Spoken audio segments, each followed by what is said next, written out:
Hai pemirsa semua, terima kasih sudah hadir di video kali ini. Pada kesempatan kali ini, saya akan mendiskusikan sebuah topik ya, yang terkait di dunia pendidikan. Lebih tepatnya, fokus kepada 5 hal, atau bisa kita sebut secara eksplisit 5 dosa dari sistem pendidikan di negara kita saat ini. Jujur, saya lihat fenomenanya sekarang adalah di mana kita bisa nilai ya guru atau pengajar di negara kita saat ini sebenarnya tidak ingin membohongi sistem itu sendiri, tetapi sistemnya memang seperti itu. Jadi guru terpaksa bohong dan murid kemungkinan jika tetap sistemnya seperti ini akan jadi bodoh seperti itu. Nah, bagaimana pemaparannya seperti ini. Tapi sebelum saya menjelaskannya, mohon teman-teman bagi yang ingin mensupport kanal ini bisa dengan cara klik like, subscribe, dan komentar jika teman-teman ada pertanyaannya. Sebisa mungkin nanti saya akan merespon seperti itu. Terima kasih. Oke, teman-teman, kamu pasti akan sering bingung gitu ya. Kenapa sih gitu ya ijazah yang dapat nilai 90 gitu ya di zaman ini gitu ya, sekarang rasanya malah tidak lebih berharga daripada nilai yang pas-pasan yang dapat 60 di zaman dulu gitu ya, buat generasi yang tahun 90-an atau tahun 2000-an seperti itu. Nah, padahal ini bukan karena otak kamu yang tumpul, teman-teman ya. Bukan juga karena si Gen Z gitu ya manja atau gimana sesuai yang di pemerintah katakan Gen Z katanya manja, itu tidak sepenuhnya benar, teman-teman. Ya, bukan juga karena itu. Dan bukan juga karena gurunya yang tidak becus mengajar. Justru gurunya sangat hebat, sangat becus banget mengajar gitu ya. Masalahnya itu teman-teman jauh lebih mengerikan ya. Seperti apa? Begini teman-teman. Jadi kita semua sebenarnya itu sedang dipaksa untuk menjadi aktor dalam sandiwara yang besar, sistem pendidikan yang sangat korup secara intelektual, bukan secara uang, secara intelektual. Serius. Nah, di video ini saya akan membongkar 5 dosa besar sistem pendidikan kita. Mulai dari manipulasi data sekolah yang bikin guru lelah luar biasa, serius teman-teman ya, sampai dosa nomor 1 nanti ya, yang diam-diam menghancurkan mental satu generasi di negara kita. Bayangkan skenario ini teman-teman sangat besar sekali. Bayangkan seperti teman-teman, kamu lulus dengan predikat memuaskan, dapat A ya, nilainya bagus ya, sangat luar biasa sekali, sangat satisfying sekali seperti itu. Tapi begitu kamu masuk ke dunia kerja atau tes perguruan tinggi seperti itu, kamu ngeblank, kamu gagal. Tiba-tiba semua angka cantik yang saya sebutkan tadi, yang dapat A, dapat A+, dan seterusnya seperti itu ya, itu terasa seperti angka yang kosong yang tidak ada gunanya. Sakit kan? Aneh kan? Nah, seperti itu. Tapi tahan dulu kesalmu teman-teman. Ini bukan salah kamu sepenuhnya. Itu berita baiknya seperti itu. Karena apa? Karena begini. Buat para guru yang menonton ini, buat semua para pengajar yang menonton ini, baik itu guru les, guru sekolah, ataupun guru dimanapun seperti itu ya, saya tahu betapa lelahnya batin kalian, mental kalian seperti ya. Tiap semester kalian dipaksa mengatrol nilai murid gitu ya, yang jelas belum mampu, cuma dari sisi administrasi harus beres gitu ya, dan nama baik sekolah gitu ya. Dan apalagi kalian dipaksa berbohong oleh keadaan seperti itu. Oke, buat para orang tua, kalian sebenarnya sedang, ya bisa kasar saya katakan, ditipu oleh sistem ini. Kalian bangga melihat nilai anak kalian bagus, padahal itu cuma ilusi optik teman-teman. Kalian sedang dibuat tenang oleh sesuatu hal yang ilusi seperti itu. Padahal saat anak kalian diuji kemampuan aslinya di dunia nyata itu mungkin mendekati 0 besar, karena minim pengalaman dan experience yang mereka dapat di tempat mereka menimba ilmu tersebut. Dan buat kamu, para siswa, para murid ya, para pelajar seperti itulah, kamulah itu dosa besar atau korban terbesar dari sistem ini. Sekali lagi, ini sistem ya teman-teman ya, bukan individu, bukan oknum, bukan sekolah atau apa, bukan. Ini pure sistem pendidikan yang carut marut di negara ini seperti ya. Kalian sedang dininabobokan oleh sistem yang sangat korup ini secara intelektual. kalian anggaplah dibuat merasa pintar gitu ya. Oke, padahal sedang dibodohi pelan-pelan agar tidak protes. Sekolah yang seharusnya teman-teman menjadi tempat mencerdaskan bangsa, sekarang sudah beralih fungsi menjadi panggung teater akademik. Semua orang sibuk berakting teman-teman ya, berakting ini, berakting itu gitu ya, untuk menyelamatkan dirinya masing-masing. Guru-guru pun pura-pura mengajar tuntas. Murid pura-pura paham, pembuat kebijakan pura-pura sukses. Kita tidak bisa diam saja melihat kebodohan ini dinormalisasi, teman-teman. Jadi saya tidak perlu bilang ini terjadi di negara mana, kita refleksi sendiri ini terjadi di negara mana gitu, seperti itu ya. Jadi saya tidak menyebut nama dari tadi karena saya tidak ingin mengarahkan ini pada satu negara, satu pihak seperti itu. Silahkan refleksi masing-masing gitu ya. Jadi ini adalah kebodohan yang dinormalisasi. Kita perlu bedah satu persatu boroknya nih ya, supaya apa nih? Supaya mata kita terbuka, supaya mindset kita terbuka dan kamu bisa menyelamatkan masa depanmu sendiri dan juga masa depan generasimu ke depan. Karena belum terlambat teman-teman. 2045 masih jauh ya. 2050 masih jauh. Jadi masih ada waktu. Nah, coba kamu perhatikan. Seperti ini, anggaplah contohnya seperti ini ya. Kita akan hitung mundur dari yang dosa besar yang kelima dulu gitu ya. Yang pertama dan yang kelima ya. Itulah dosa besar di bidang administratif. Nah, dosa administratif yang paling sering dimaklumi, sampai dosa yang paling fatal banget, akibatnya itu bisa kehilangan nyawa loh. Bukan nyawa orang, nyawa pendidikan kita sendiri. Nah, dosa besar yang nomor 5 ini itu adalah manipulasi data sekolah demi status atau akreditasi palsu. Maksudnya apa itu? Begini maksudnya. Obsesi yang berlebihan ya kepada label sekolah favorit atau mengejar akreditasi A dengan segala cara, itulah sebuah kesalahan yang sangat fatal dalam hal pendidikan seperti itu. Coba kamu perhatikan seperti ini. Menjelang musim akreditasi atau kedatangan pengawas lah, anggap itu ke sekolah seperti itu ya. Sekolah mendadak berubah fungsi jadi lokasi syuting sinetron tuh teman-teman. Coba teman-teman perhatikan. Semua mendadak dipoles ya, taman dibagusin gitu ya, semua settingan dipersiapkan seperti ya, semua mendadak ada gitu ya. Lab komputer yang tadinya berdebu dan mati tiba-tiba terlihat rapi ya, meskipun isinya mungkin pinjaman dari sekolah lain seperti itu ya, cuma buat hari itu aja. Atau administrasi guru yang biasanya berantakan dikebut semalam suntuk SKS ya, sistem kebut semalam seperti itu biar terlihat lengkap di atas meja. Fokus kepala sekolah ya dan manajemen habis total buat melayani dinas atau pengawas, bukan melayani murid tetapi sibuk melayani pejabat yang ke sekolah. Jadi prinsipnya sederhana tapi mengerikan teman-teman. Asal Bapak senang, ABS gitu ya. Kenapa ini bisa terjadi? Karena sistem kita saat ini teman-teman, kejujuran tuh dianggap aib gitu loh, yang menurunkan rating sekolah. Coba bayangkan posisinya. Kalau sekolah lapor jujur nih ya, anggaplah jujur di Pak Ek ya seperti itu ya. Fasilitas kami kurang, atap bocor, buku perpustakaan kami sudah lama semua. Bukannya langsung dapat bantuan teman-teman, seringkali mereka malah dianggap tidak becus mengelola sekolah. Nilai akreditasi mereka akan turun, gengsi sekolah akan jatuh. Akhirnya manajemen sekolah belajar satu skill survival yang paling beracun teman-teman, yaitu memanipulasi laporan. Dampaknya kemana? Dampaknya jelas ke kualitas pendidikan. Dana dan energi yang seharusnya dipakai ya untuk upgrade skill guru atau nambah koleksi buku bermutu malah bocor buat hal-hal yang sifatnya kosmetik atau untuk memoles sekolah itu gitu ya, seperti itu.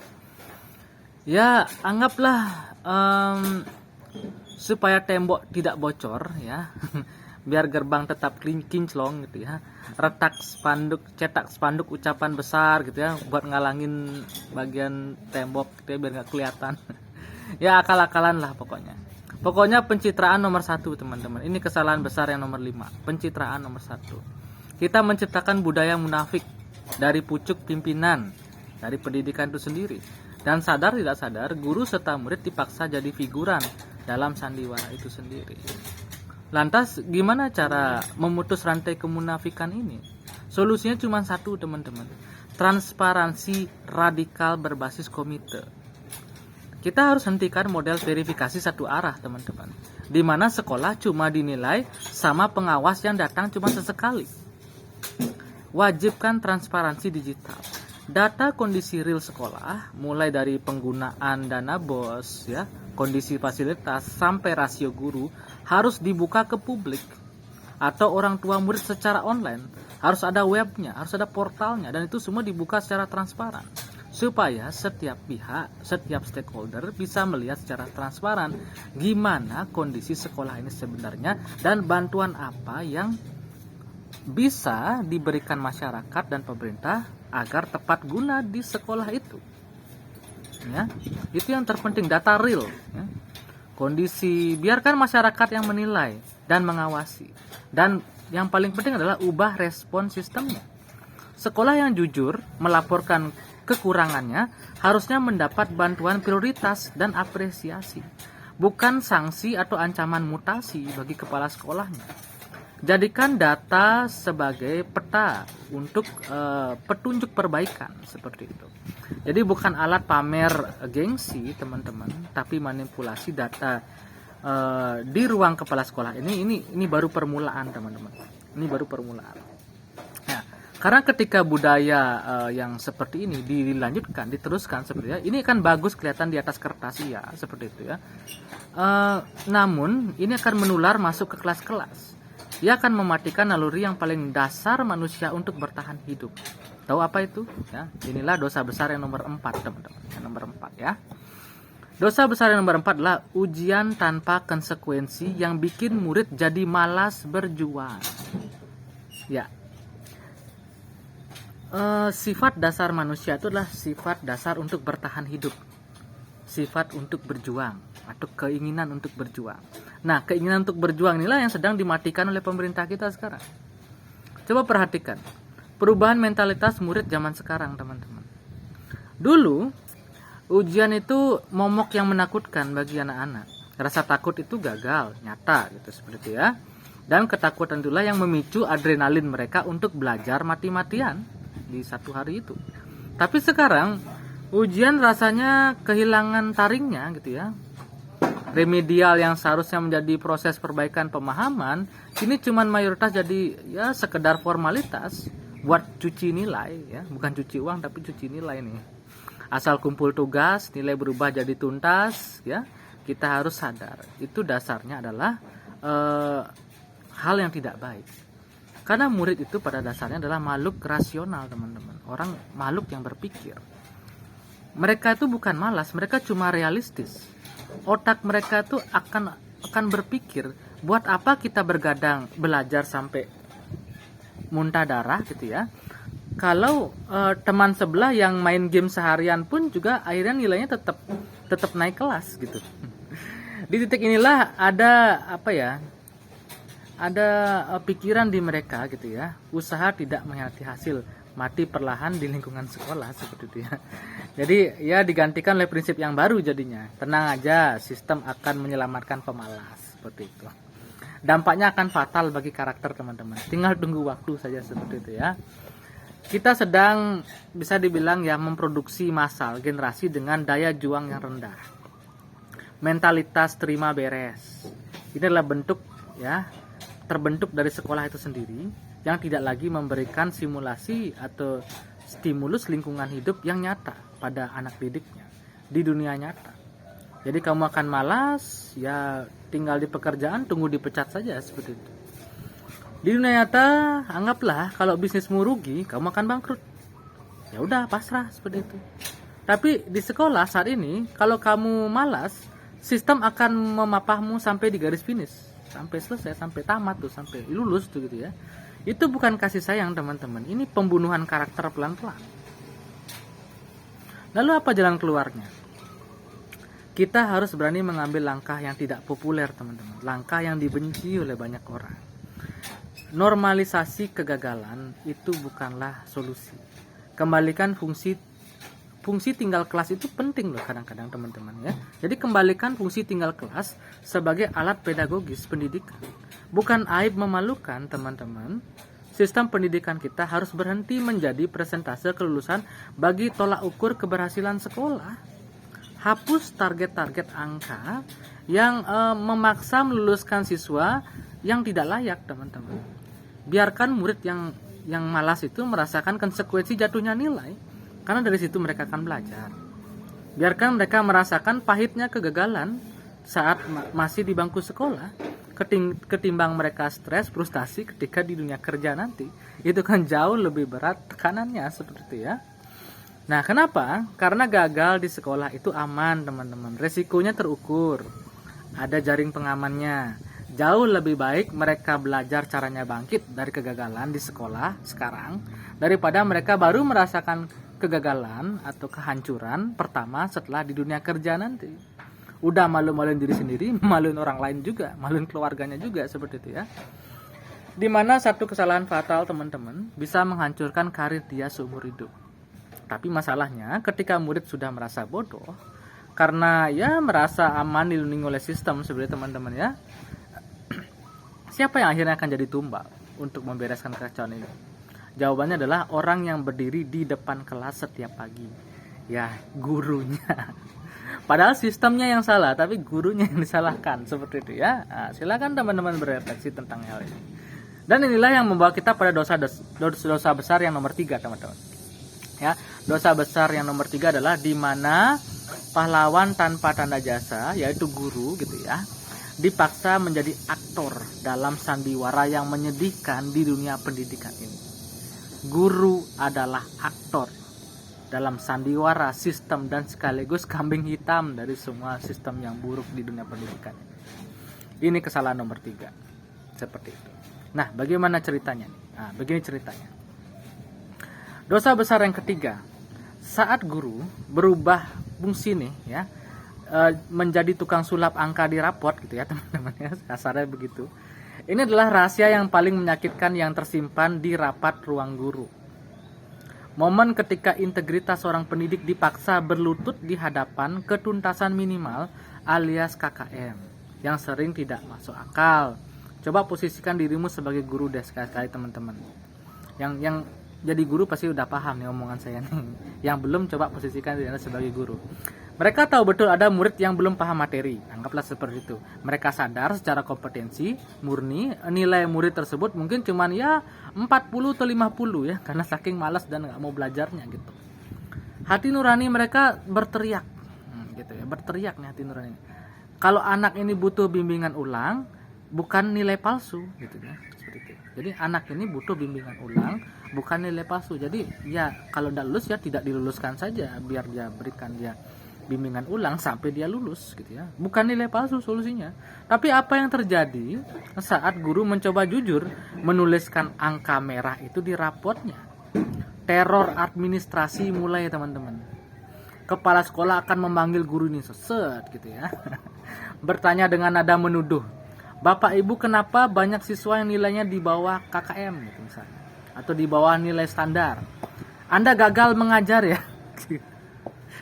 Gurunya yang dituduh gagal mengajar teman-teman.